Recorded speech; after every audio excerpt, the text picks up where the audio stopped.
Hey, this is an Ontario. This is the SPEC Plus. It's basically the Ontario version of the Air Force survival knife that I bought a little over 22 years ago.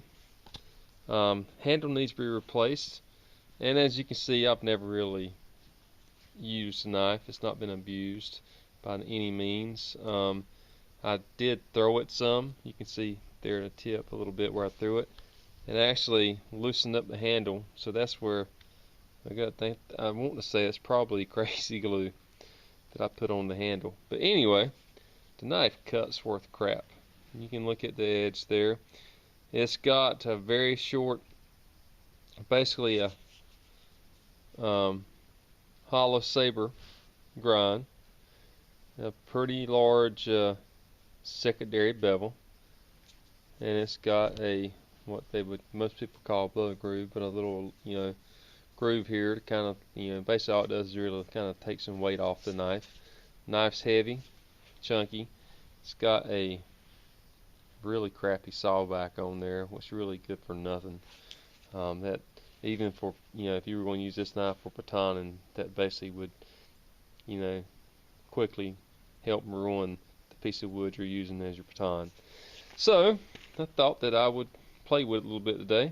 I've got all my other steel in the house ready to grind, but this is just a little fun project I thought I'd play with. Before I do anything, here's a knife, and just show you, might not be able to do a whole lot of power cutting here, but here's a knife. This is just a piece of pine. Oops.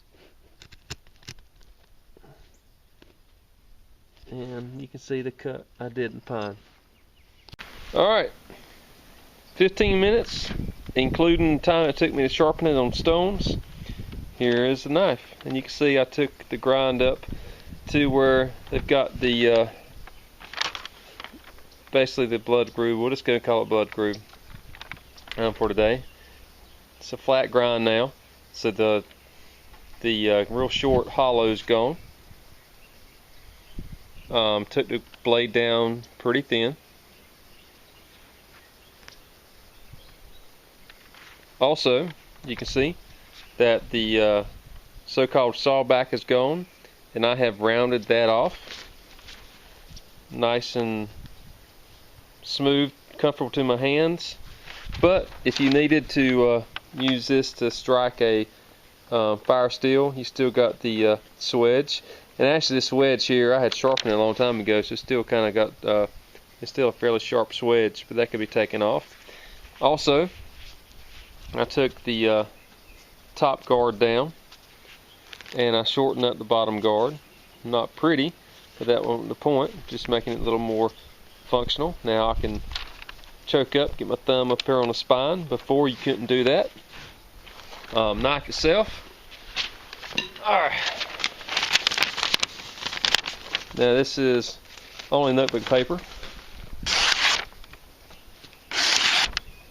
but you can see, nice and sharp. Here is a piece of 9-ounce leather. Again, I'm doing this with a wrist brace, so can't get into it that much. Let me find the camera. Here we go. Not a problem. And here is my pine. Alright.